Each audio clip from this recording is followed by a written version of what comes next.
Good morning, everyone. Great to see you here on this fight morning where we have UFC San Diego, Marlon Chito Vera taking on Dominic Cruz at UFC San Diego. 13 fights. Proud to be here for your Fight Morning Quick Card Breakdown show brought to you by BetDSI as well as MMAOddsbreaker. 7 out of these 13 fights are currently favored to end inside the distance.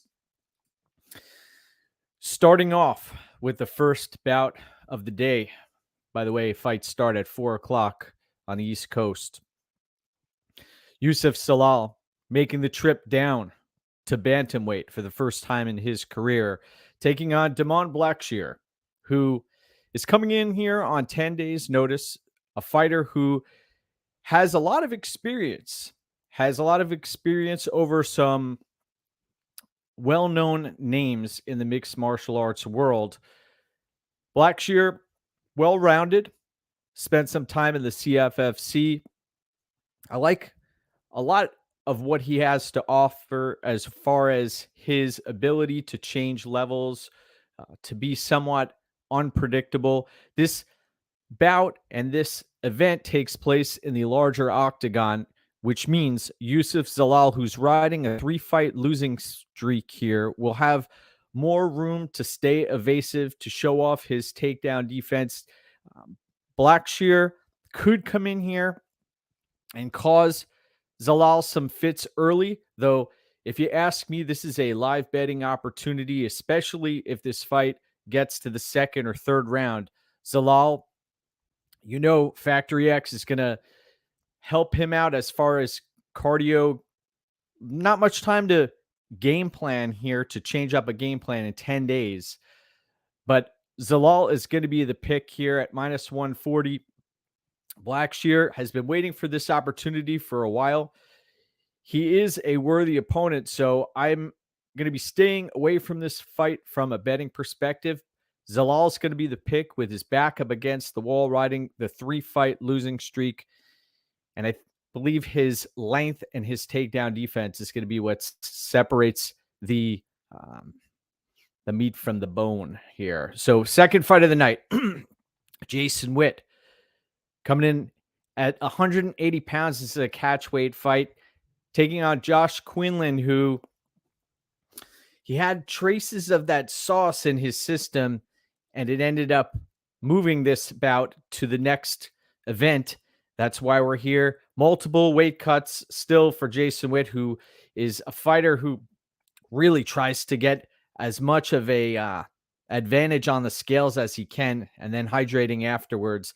Witt, you watch his fight against Brian Barberena, and he's a fighter who, if he doesn't get clipped, he can win extended periods of bouts. But that's a big if. And Jason Witt, I think he's going to get caught here at some point. Quinlan, we know he's a power puncher, not much of professional experience here at 5-0. So you have to be careful where you hang your hat on certain spots of an event. And I am not going to be playing anything on this specific fight. But if you were asking me to make a play, I would be hitting the fight doesn't go the distance line at minus 205. I don't think this one's going to hit the scorecards. Witt could potentially, if he does not get annihilated and have his lights turned off, could end up grinding out Quinlan on the mat. We know there are no certainties in this game, but I'll be picking Quinlan to win via knockout. Next up, where we have a 38-year-old flyweight. You do not see that happen very often in any promotion. It's hard to cut down to 126 pounds at 38 years of age. taking on Ode Osbourne, coming in as a minus 330 betting favorite. This line has ballooned out now. I'm somewhat of a fan of Ode Osbourne's game. He uses his length well early in fights. We saw against Viraga, and there have been other situations where if he gets extended, the wheels tend to fall off. And Tyson Nam, he's an interesting fighter. Tough, durable, but he's slow. And he packs a punch, but he doesn't move very quickly. And that's an issue here against a fighter who is going to have a reach advantage and is going to have movement early. Nam, I'm not counting him out in this spot. Typically, I have very strong opinions about the flyweight matchups, but there's something in the water here, man. There's Ode Osbourne. He leaves himself in some bad situations when he overextends and when the cardio starts to drop off. We saw against Viraga, and there have been other situations in his career that raise some red flags for me if he gets extended in fights. I'll be picking Osbourne to win. Nam, man, that 38 years of age at flyweight is not a good look, but he's not getting brutally finished in fights. So perhaps he has something to offer here. I'll be picking Osbourne to win. No play for me in that spot. Next up, where we have Gabriel Benitez taking on Zalal-Ontiveros. Now, this is a fight where I've been waiting all week long for props to drop, and they just haven't for this bout at multiple books. There are a few that have them. You have a minus one, an under 1.5 rounds steamed to the minus 240s, minus 260s. That's outrageous here. I think that also says a lot to who we're dealing with. Zalal-Ontiveros, who has fought up multiple weight classes, has a couple of minutes in him before the wheels completely fall off. He's dangerous offensively when he's throwing. He commits to his strikes. He sits down on his punches. He will throw kicks with some ferocity, but it's almost as if he doesn't care about what's coming back at him. This is a fighter who's been finished via KO/TKO 8 separate times in his professional career. Gabriel Benitez missed weight last time out and is coming up to lightweight here. He's somebody who has spent a lot of time down at 145 pounds, came in at, I believe, 148 pounds against Onama, looked solid early, and then got cracked and finished. The Billy Q fight, that was another situation where he he took a beating, got throttled in that matchup. Benitez will be coming out looking to kick Ontiveros. I don't think he's going to be able to catch Benitez's kicks, and Ontiveros doesn't have much of a ground game here. This fight should not see the third round. In fact, fight doesn't go the distance, has been steamed at the books that it's available at. I was looking for an under 2.5 prop. Perhaps we'll get one at some point before the event starts. It's incredible how it's 2022 and we don't have all props available, but maybe, the odds makers know something that if they hang something out there, it's going to get steamed, and that this fight is likely not hitting the scorecards. Give me Gabriel Benitez to win. I think he's, you watched the Ontiveros interview, the pre-fight interview with John Coe. Oh my goodness gracious. Talking about how he basically has a lack of focus, and that he has checked out multiple times in fights. He's been having difficulty putting it together in the gym. Lack of focus both inside and outside of the cage, talking about PTSD. And it's, somebody's getting finished in this fight, and I think it's going to be Ontiveros. So give me Benitez. And as far as what may be available, Benitez inside the distance. We talk about fighters who have been throttled in previous matchups. look no further than Cynthia Calvillo, who was throttled by Andrea Lee and then steamrolled by Jessica Andrade, and before that, befuddled by Caitlin Chukagian. So the trifecta for Cynthia Calvillo, not a good look. Not a good look. Taking on Nina Nunes, who her past couple of bouts, she took on Mackenzie Dern. She also fought Tatiana Suarez. By the way, that's a name. When are we going to see Tatiana Suarez back inside of an octagon near you? Hopefully at some point. It's sad when you see talent sitting on the sidelines. So Nunes, this bout was originally supposed to take place at another card, did not come to fruition. It's interesting. I can't back Calvillo here. I know she might have the grappling edge and be able to secure top position here, but she has a very difficult time closing distance inside of the larger octagon. That could be an issue as well. I'm leaning and picking Nina Nunes here.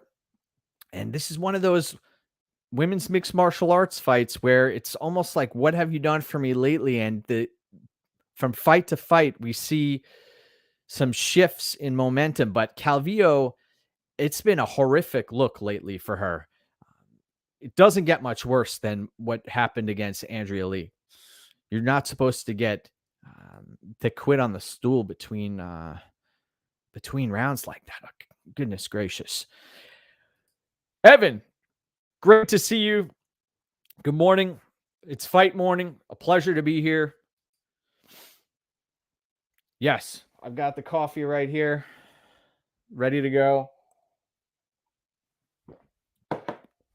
Excellent. We were spoiled last Saturday. Yes. You know, we hit on Spivak last weekend and 10 fights, 10 finishes. Can't ask for more than that. That was 100% finish rate for a UFC card. Remarkable card. San Diego, I think we're going to see a number of finishes here, and we talk about the next fight. Lucas Brzeski taking on Martin Buday. Buday coming in as a minus 300 betting favorite. You look at the transformation, the physical transformation of Brzeski, and interesting dynamic to this. You also look at the weight. Buday coming in at 266 pounds. A big boy, man, who is coming off of a win over Bennett and really he's a fighter who inflicts damage on his opponents, and I believe that's going to happen here. Brzeski could get taken out, I believe, in the second round. Look at those props. Fight doesn't go the distance, sitting at minus 210 for this specific fight. Also, take a look at Buday inside the distance. I'll be picking Martin Buday at minus 300. I don't like that line because you're dealing with heavyweights here, but Buday is going to be the pick, and to do so inside the distance. Now, we have a fighter who is at the end of her road here, a fighter who is fighting on home turf, who's taking a catch weight bout at 120 pounds. This bout was actually, the catch weight situation was put forth by Lupita Godinez's team. Godinez coming in as a minus 355 betting favorite. Not many finishes on Godinez's record, but she does throw with mean intentions. Taking on Angela Hill, who claims to be 4-2 over her last 6 fights. But if you look at the record, it says otherwise. Hill getting up there in age, 37 years of age, a fighter who she's seen better days, coming in as a plus 265 underdog. She's at a big-time strength disadvantage here. She has cardio, but that cardio is going to be tested here on short notice. About that originally was supposed to take place in October, was bumped up here. Godinez is going to be the pick, and I think she does this rather handily here. I know there have been some supposed red flags, the Jessica Penne fight, the Luana Carolina fight. There have been a couple of situations that where Godinez has made some bonehead mistakes, but if you put Hill on her back, which I believe is going to happen here in the larger octagon, we're going to see Godinez accrue some top time, and burning clock in the top position is an underrated skill. Godinez, we saw last time out against Carnelossi, did that handily, and she's only 28 years old. She is climbing the ladder here. I believe that this is Angela Hill's last hurrah, and we will see her. This is someone who has a 13-12 overall record, so I believe that record will be a 500 record after this fight. And then the question is, does Angela Hill retire? And Evan, great point. I think that may happen. Or how about this? What if they bring Angela Hill back for a fight where that record could be sent under 500? Oh, that would be nasty to do that, but that might potentially happen. So give me Godinez, and if you were able to get in on her at -300 or even a little bit better than that, props to you. This line is ballooned out, but you look up and down this card, and there are situations like, for instance, we'll talk about the next fight between Meerschaert and Silva. There's a world where a fighter gets caught and dropped and finished.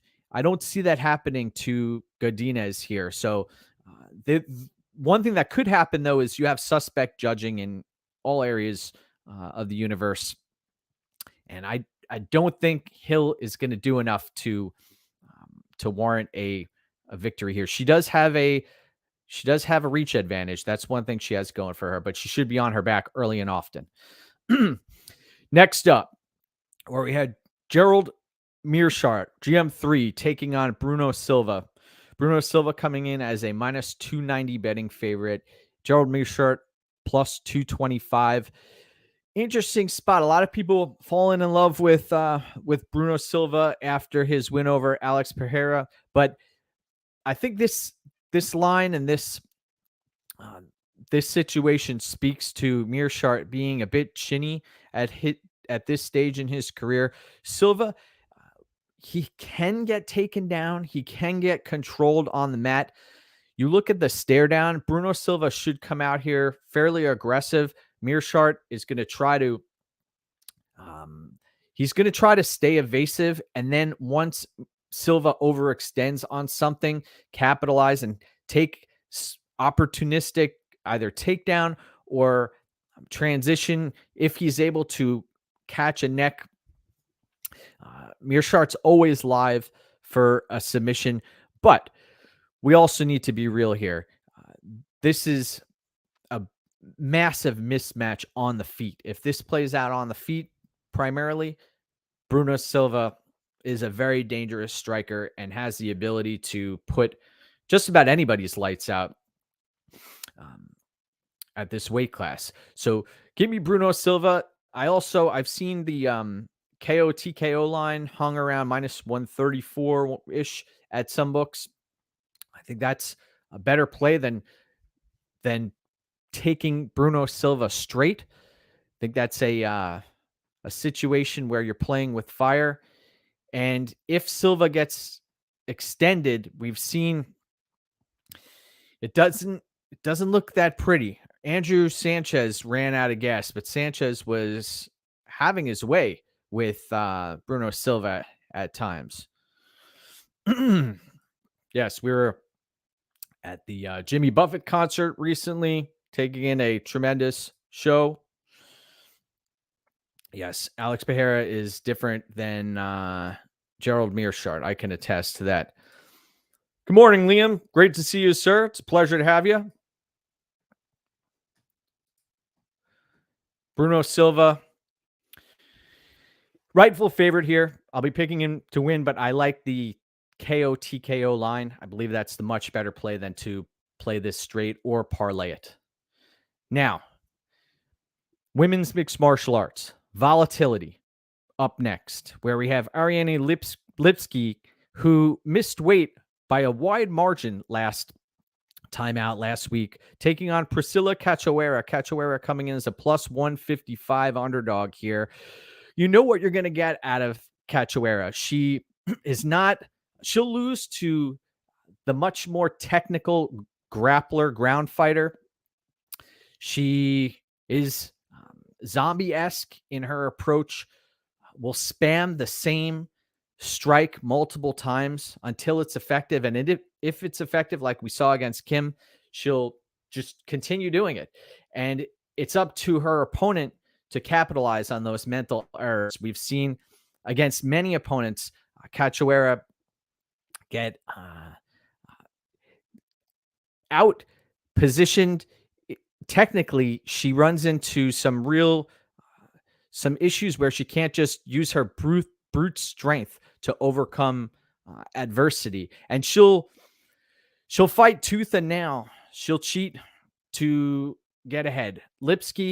If Lipski is able to find herself in top position here, that's when Cachoeira could potentially be in trouble. But we've also seen Lipski get finished by Antonina Shevchenko and others, which is not a good look here. So this is a very volatile matchup.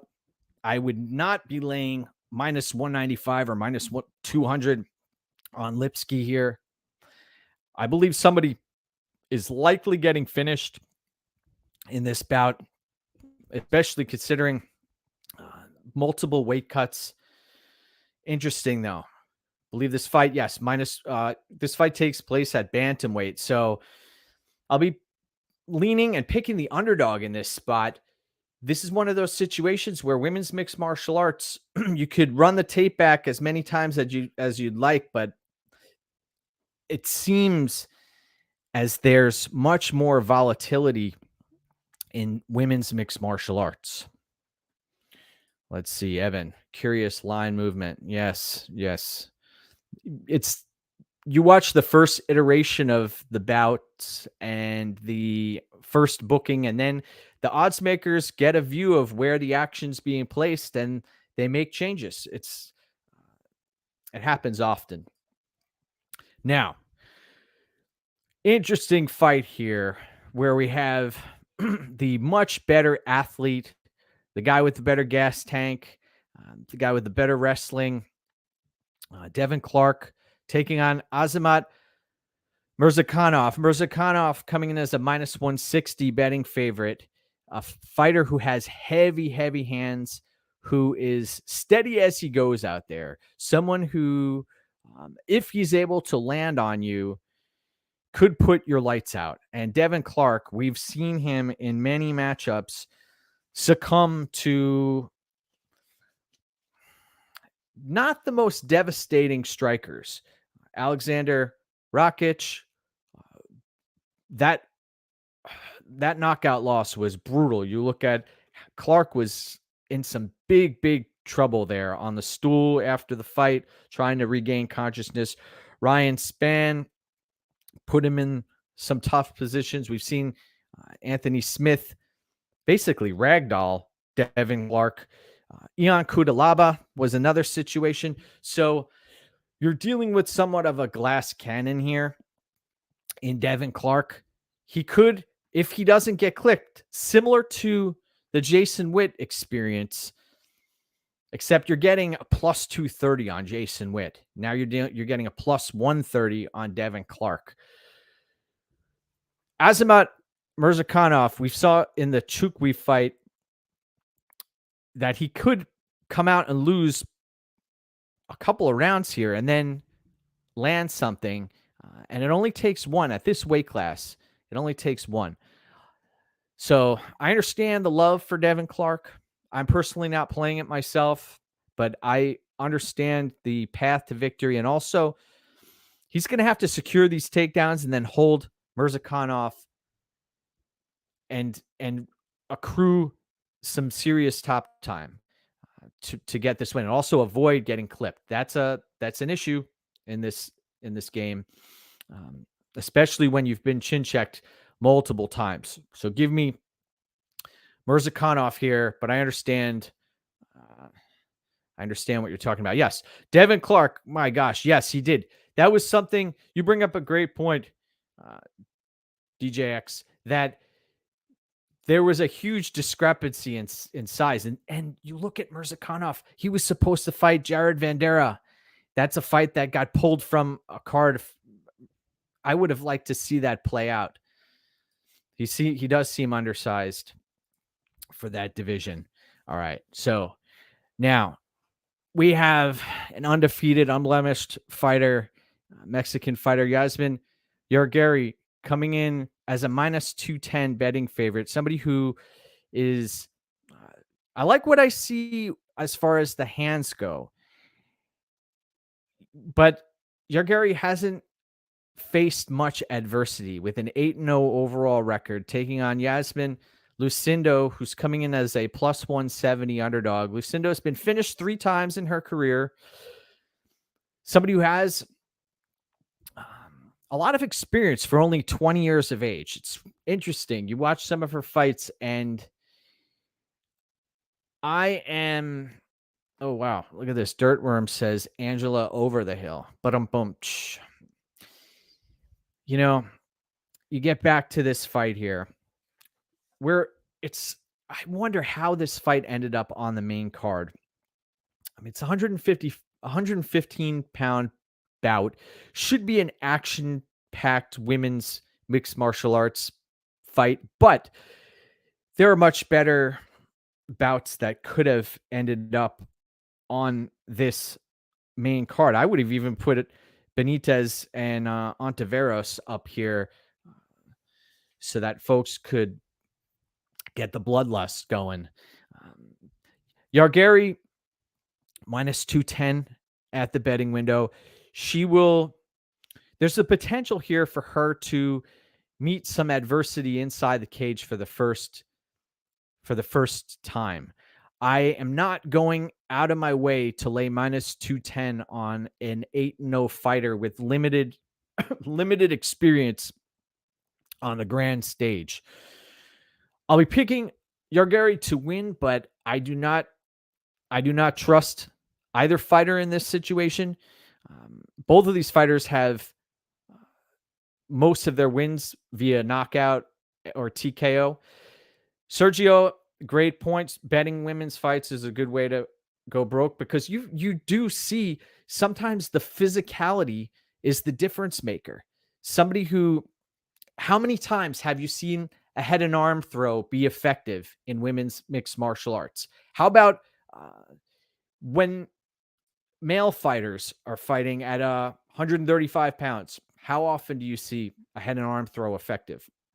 Rarely, if ever, these days. But I would say anywhere between 10 and 15% of all women's mixed martial arts fights include a head and arm throw that's executed, and folks get stuck in positions for multiple rounds. It's ridiculous. So moving on, we'll pick Jauregui, but I do not trust either fighter here. Co-main event of the evening, where we have David Onama taking on Nate Landwehr. Nate the Train coming in as a +265 underdog. This line has widened big time here.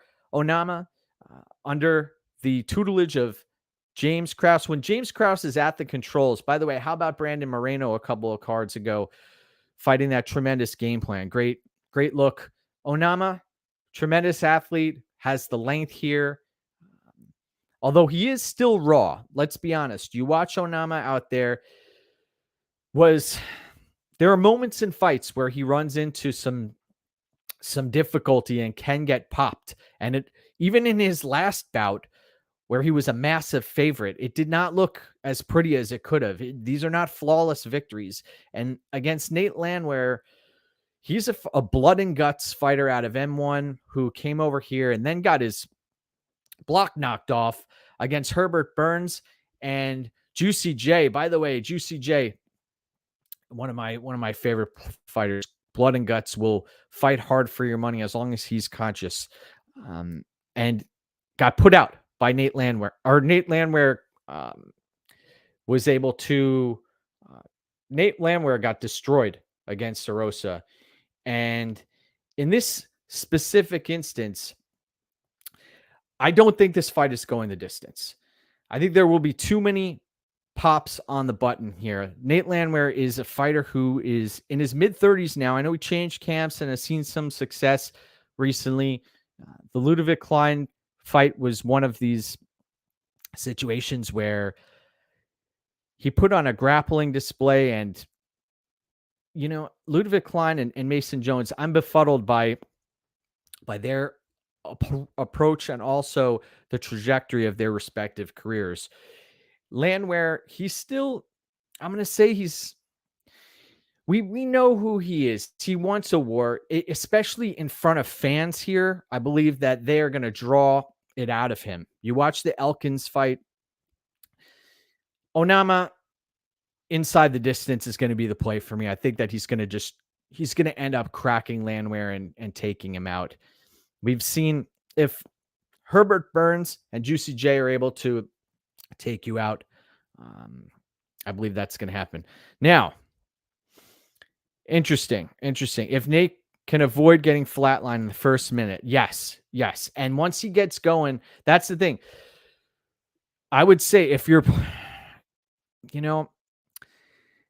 interesting spot. I'd rather play inside the distance, and I'd rather play fight doesn't go the distance in this spot. It's hanging at -220. Not a bad line as far as I'm concerned. If you parlayed, I'm not a fan of parlaying anything, but if you did parlay this fight doesn't go the distance with the Ontiveros Benitez fight doesn't go the distance, you could get a better number, but I typically stay away of parlays. I don't have any action on this fight, but Onama inside the distance would be my preferred play, and fight doesn't go the distance. Are you ready for the main event? Because I am. Been waiting for this for quite some time. Dominick Cruz taking on Marlon Chito Vera, a fight that has been tossed around. Apparently, it was offered to Marlon Vera. Marlon Vera accepted the fight 3 separate times, and then it never happened. Dominick Cruz getting up there in age, 37 years of age, a fighter who, if he can stay evasive, we've seen, I was very impressed with the way he was able to overcome adversity against Pedro Munoz. Munoz, we've seen, has a lot of trouble closing distance, and Dominick Cruz still has the evasiveness to save him in fights. Dominick Cruz coming in as a +190 underdog, and Marlon Vera originally could have been had in the -180s, now up to -235. What this fight is likely going to come down to, Dominick Cruz's footwork, and also if Dominick Cruz is able to take Marlon Vera down and then transition to his back. We saw against Jose Aldo, Vera did not have an answer for that position and was held there for extended periods of time. Has he found an answer for that? That's the question. And the other question is, will Dominick Cruz start to run out of gas? We saw him running on fumes in the Casey Kenny fight. He barely pulled that one out. And Casey Kenny was trying to hammer away at the leg kicks early. I believe Marlon Vera, he's not going to give up on himself.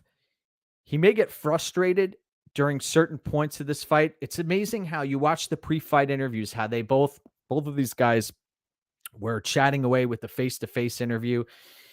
And I don't believe Cruz really meant what he said as far as getting into a drag him out war with Marlon Vera.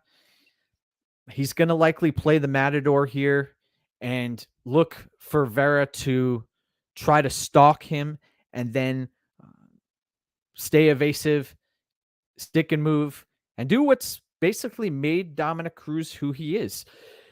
But that is going to come at a cost here. And we've seen Marlon Vera, when extended in fights, is able to turn the tide regardless against competition, the deeper the fight goes. And I do believe Marlon Vera is the rightful favorite here. I also believe that he has a real shot at finishing Dominick Cruz. Watch the Casey Kenny fight back. There have been others where Cruz can be susceptible the longer the fight goes. And Vera has a habit of figuring out his opponent. So do I think Cruz could potentially come out here early in front of the San Diego crowd and start getting some momentum going? Yes. But I think we're going to see Marlon Vera start to crack a smile. He's going to end up hurting Dominick Cruz at some point, and then he's going to start tracking Cruz down. And it's only a matter of time. Could be a round, could be 2 rounds, could be the 3rd round. Marlon Vera does not give up on himself, and I believe in his abilities at this stage in his career. The much younger fighter, the fighter who is continuing to develop and evolve. And although Cruz has a game plan, and up here, that's where he is great. And that's what makes Dominick Cruz a great fighter. But the rest of his body, I believe, is going to end up giving out on him in this fight. And Marlon Vera is going to be the pick here. I believe that you should take a look at the late round props. It wouldn't surprise me to see Marlon Vera win this fight via decision. It wouldn't surprise me to see him win via finish. But the pick is going to be Marlon Chito Vera, and it's only a matter of time, as far as I'm concerned, for Marlon Vera to end up tracking Dominick Cruz down. Now, could Cruz end up getting ahead on the scorecards and fighting a safe fight, pull away, and win a decision? Yes, that's always a possibility. There's no certainties in this game. But the more likely outcome, I believe, is Marlon Vera ends up tracking Dominick Cruz down. The leg kicks end up paying dividends. When he eventually gets back to his feet, there's a significant reach advantage here. There's a significant durability advantage here. And as far as confidence and trajectory of their respective careers, Marlon Vera, he can't be broken. When you look back, I give one fighter who I will give him a lot of credit for in this regard, John Jones. The whole unbreakable, it's not really a gimmick, because he was unbreakable inside of the octagon. That's who Marlon Vera is in my eyes. I believe that he's going to end up pulling away here late. Let's have a day here, Evan. Appreciate it. Appreciate it, Marcus. So the pick is Marlon Vera. I want to wish everybody a tremendous fight day. Remember to go get what's yours. As far as who to take the advice from, etc., there's a lot of folks out there putting out content. I advise you to just check the third-party record. There are a lot of proven losers who are masquerading as experts. Be aware, check the third-party track record, and make sure that that you are listening to legitimate winners. Go get what's yours, my friends. Have an incredible fight day, and let's get after it. Let's go.